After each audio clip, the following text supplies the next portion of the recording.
हर हर महादेव दोस्तों, कैसे हैं आप लोग। सबसे पहले तो आपसे माफ़ी चाहूँगी कि मैं टाइम पर आपको पार्ट्स नहीं दे पाती, पर क्या करूँ यार, मेरी लाइफ में बहुत परेशानियाँ हैं। कभी फुर्सत में शेयर करूँगी, पर अभी क्या था, बीच में मेरा गला भी ख़राब था, इसलिए पार्ट्स देना थोड़ा पॉसिबल नहीं हुआ। बट कोशिश रहेगी कि इसे आगे मैं कंटिन्यू रख सकूँ। तो आपके लिए हाजिर है मनमर्जियाँ भाग 89।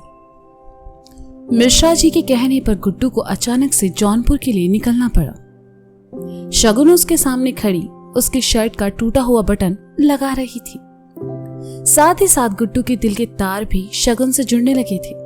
शगुन के इतना करीब आने की वजह से उसकी धड़कनें तेज हो चुकी थी। वह दूसरी ओर देखने लगा। गुड्डू को पसीने आते देखकर शगुन ने पूछा, क्या हुआ, आप ठीक है ना? हाँ हम ठीक है। गर्मी ज्यादा है ना, इसलिए। गुड्डू ने रुमाल से माथे का पसीना पोंछते हुए कहा। लीजिए, हो गया। शगुन ने दूर हटते हुए कहा। शुक्रिया। गुड्डू ने जल्दी से बटन बंद करते हुए कहा। शगुन ने टेबल पर रखी चाय लाकर गुड्डू को दे दी। गुड्डू एक सांस में पी गया और कहा, अच्छी बनी है, अब हम चलते हैं। गुड्डू ने अपना पर्स और फोन उठाया और शगुन के साथ नीचे चला आया। गुड्डू को तैयार देखकर गुप्ता जी ने कहा, बेटा आप कहीं जा रहे हैं? हाँ पापा, वो पिताजी का फोन आया था। यहीं पास में जौनपुर में हमारी बुआ जी हैं, उन्हीं से मिलने जाना है किसी काम से। सुबह तक लौट आएंगे। गुड्डू ने कहा, ठीक है बेटा, ध्यान से जाइएगा और अपना ख्याल रखिएगा। गुप्ता जी ने कहा तो गुड्डू उनके पैर छूकर आगे बढ़ गया। जौनपुर बनारस से 2 घंटे की दूरी पर ही था, इसलिए गुड्डू ने गाड़ी से जाना ठीक समझा। उसने गाड़ी स्टार्ट की और घर के गेट के पास लाकर रोक दी, जहां शगुन खड़ी थी। गुड्डू ने शीशा नीचे किया और शगुन की तरफ देखकर कहा, जाएं? शगुन ने भी हाँ में गर्दन हिला दी, पर उसे इस तरह गुड्डू का जाना न जाने क्यों अच्छा नहीं लग रहा था। गुड्डू ने शगुन की उदासी को भांप लिया और कहा, तुम्हारे कमरे की टेबल पर तुम्हारे लिए कुछ रखा है क्या? शगुन ने कहा, खुद ही जाके देख लो। गुड्डू ने कहा तो शगुन दौड़ते हुए वापस अंदर गई। सीढ़ियां चढ़कर अपने कमरे में आई। शगुन हाँफ रही थी। वह टेबल के पास आई और देखा वहां एक छोटा सा बॉक्स रखा हुआ था। शगुन ने उसे उठाया और खोलकर देखा तो उसके होठों पर मुस्कान तैर गई। उस बॉक्स में चांदी की पायल रखी हुई थी, जो कि आज मार्केट में शगुन को पसंद आई थी, लेकिन महंगी होने की वजह से शगुन ने उन्हें नहीं खरीदा।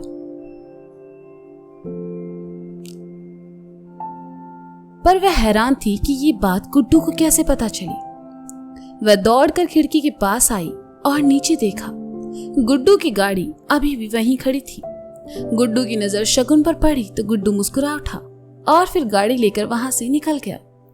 शगुन वही खिड़की के पास खड़ी गुड्डू की गाड़ी को जाते हुए देखती रही। गाड़ी आंखों से ओझल हो चुकी थी, लेकिन शगुन के होठों की मुस्कान और चेहरे की चमक अभी तक बरकरार थी। खुशी के मारे उसने पायलों को चूम लिया। इन्हें चूमने से अच्छा था जीजू को कहते हुए शरारत से प्रीति रुक गई। बदमाश, तुझे तो मैं अभी बताती हूँ, कहकर शगुन पायलों को हाथ में लिए प्रीति के पीछे भागने लगी। शगुन के आगे भागते हुए प्रीति ने कहा, जब इतना ही प्यार है जीजू से तो कह क्यों नहीं देती? तू आजकल कुछ ज्यादा ही बोलने लगी है, रुक अभी बताती हूँ तुझे। शगुन ने भी प्रीति के पीछे भागते हुए कहा।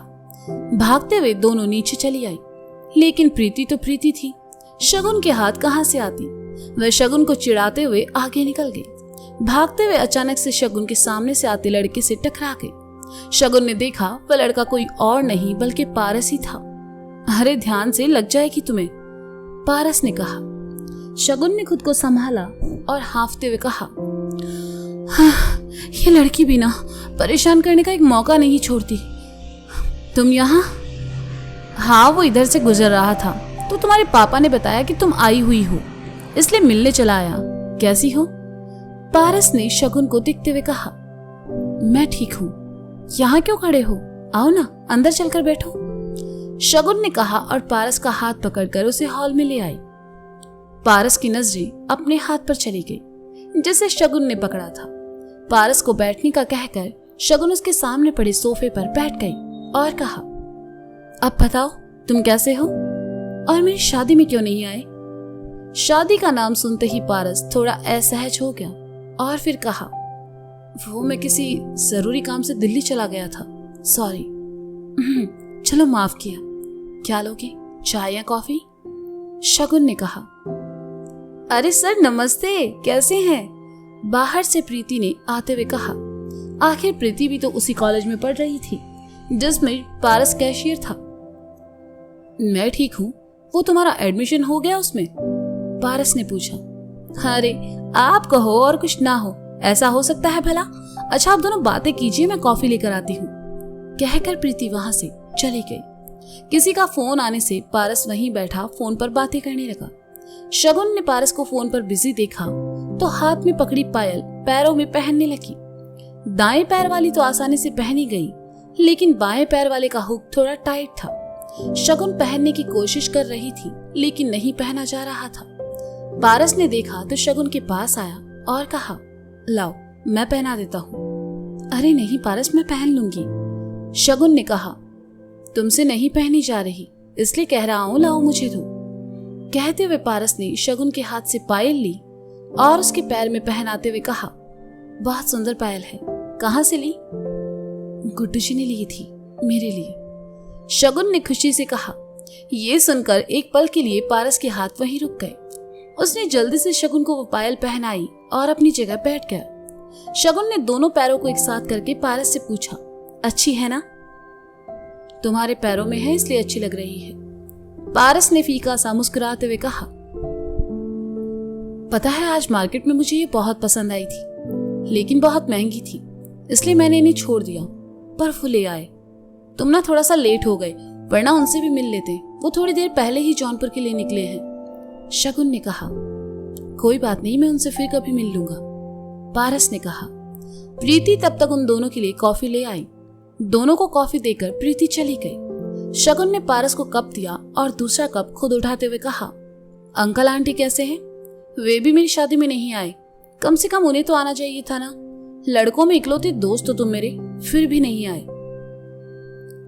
इसके लिए तुम जो सजा दो मंजूर है, पारस ने मजबूर होकर कहा। ठीक है, अब जब भी कभी तुम कानपुर आए तो घर जरूर आओगे, शगुन ने कहा। ठीक है, पारस ने कहा। अच्छा ये बताओ तुम शादी कब कर रहे हो? अपनी शादी में तो बुलाओगे ना? शगुन ने पूछा। शादी का नाम सुनते ही पारस के हाथ रुक गए। उसने शगुन की ओर देखा और फिर धीरे से कहा, अभी कुछ सोचा नहीं है। क्यों? तुम भी ना पारस, सच में पागल हो। शादी के लिए भला कौन सोचता है? मैंने भी तो की ना, और फिर यही सही उम्र है, और तुम्हें तो कोई भी लड़की हाँ बोल देगी, इतने अच्छे जो हो तुम, शगुन ने मुस्कुराते हुए कहा। पारस के पास इन बातों का कोई जवाब नहीं था, या शायद वह देना नहीं चाहता था। उसने जल्दी जल्दी कॉफी खत्म की और उठते हुए कहा, आई थिंक मुझे अब चलना चाहिए, शगुन ने कहा। शगुन पारस को दरवाजे तक छोड़ने आई। चलते चलते पारस रुका और पलटकर शगुन से कहा, वो तुम्हारी शादी में नहीं आ पाया था इसलिए तुम्हारे लिए कुछ लेकर आया था। दो ना, शगुन ने कहा। पारस ने अपनी जेब से एक छोटा सा बॉक्स निकाला और शगुन की ओर बढ़ा दिया। उसमें महादेव का छोटा सा लॉकेट था जो कि बहुत कीमती दिखाई दे रहा था। शगुन ने उसे हाथ में लेकर देखा और कहा, ये तो बहुत महंगा लगता है, रख लो, तुम्हारे लिए है, पारस ने कहा तो शगुन को रखना पड़ा। शगुन मुस्कुराते हुए उस लॉकेट को देख रही थी। पारस ने अचानक से कहा, शगुन? हाँ, शगुन ने पारस की ओर देखकर पूछा। तुम खुश हो ना? पारस ने कहा। हाँ मैं बहुत खुश हूं, गुड्डू जी बहुत अच्छे हैं पारस, शगुन ने खुश होकर कहा। तो पारस मुस्कुरा दिया और कहा, अपना ख्याल रखना, चलता हूं, बाय। अंकल आंटी से मिलने जल्दी ही आऊंगी, शगुन ने कहा। पारस वहां से चला गया। शगुन भी गेट बंद करके वापस अंदर आ गई। शाम हो चुकी थी और आसमान अपनी लालिमा लिए बहुत ही प्यारा लग रहा था। शगुन ने पारस का दिया तोहफा संभाल कर अलमारी में रख दिया। गुप्ता जी बाहर से लौट आए थे। शगुन के आने के बाद से चाची घर नहीं आई थी और शगुन को भी इस बात का ध्यान नहीं रहा। खैर, शगुन नीचे आई। जैसे ही खाने की तैयारी करने के लिए किचन की ओर जाने लगी, अमन आया और शगुन से कहा, शगुन दीदी। हाँ अमन। शगुन ने अमन के पास आकर कहा, चलो ना आज घाट की आरती देखने चलते हैं। अमन ने कहा, लेकिन आज तो तुम्हारे जीजाजी नहीं है, उनके बिना। शगुन ने कहा, दी चलो ना, पहले भी तो जाते थे ना, और जीजू कल आएंगे तो फिर से चलेंगे। प्लीज दीदी चलो ना, मेरा भी बहुत मन है। अमन ने कहा तो शगुन पास ही खड़ी प्रीति की ओर देखने लगी।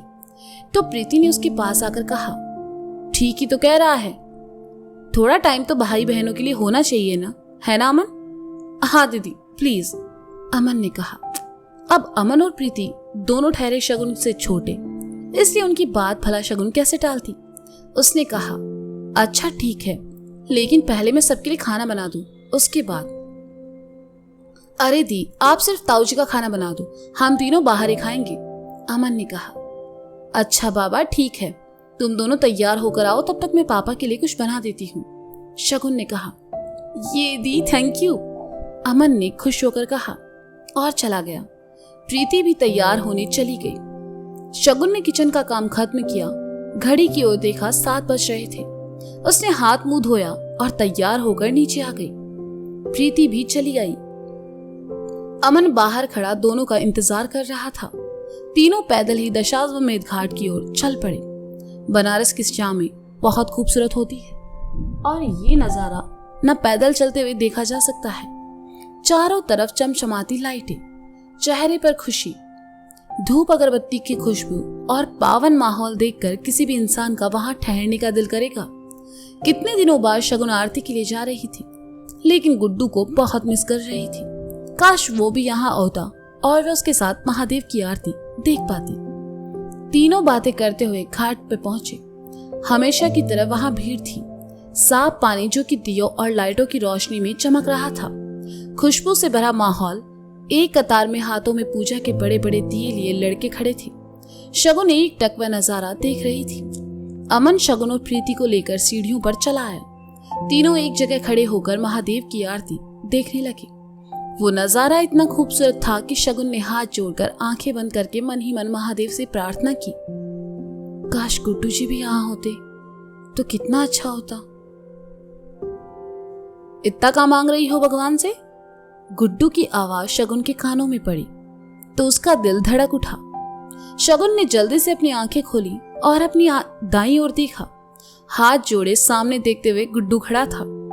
शगुन को अपनी आंखों पर यकीन नहीं हुआ।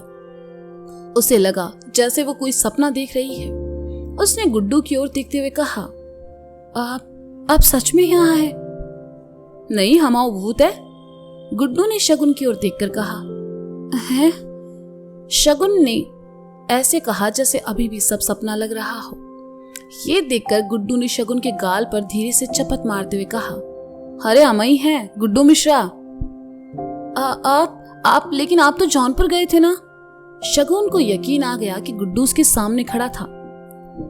हाँ गए तो थे, बुआ जी से मिले और वापस चले आए, गुड्डू ने कहा। क्यों? शगुन ने कहा, मन ही नहीं लग रहा था वहां, और फिर तुम भी तो नहीं थी ना, गुड्डू ने मासूमियत से कहा।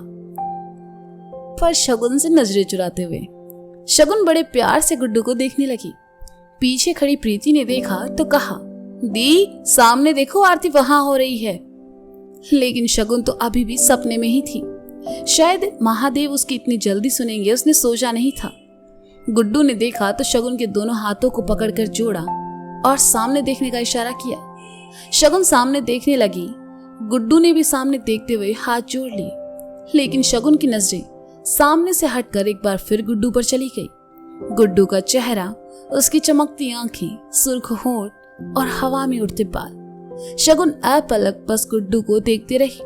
उसके कानों में उस वक्त महादेव की आरती गूंज रही थी और अपने गुड्डू में वह साक्षात महादेव को देख रही थी। तो दोस्तों ये था मनमर्जियां भाग 89। इसका अगला भाग आप जल्द ही सुनेंगे मेरे साथ। तब तक के लिए शुक्रिया। बाय, अपना ख्याल रखिए और हाँ, सुनते रहें मन मर्जी मेरे साथ।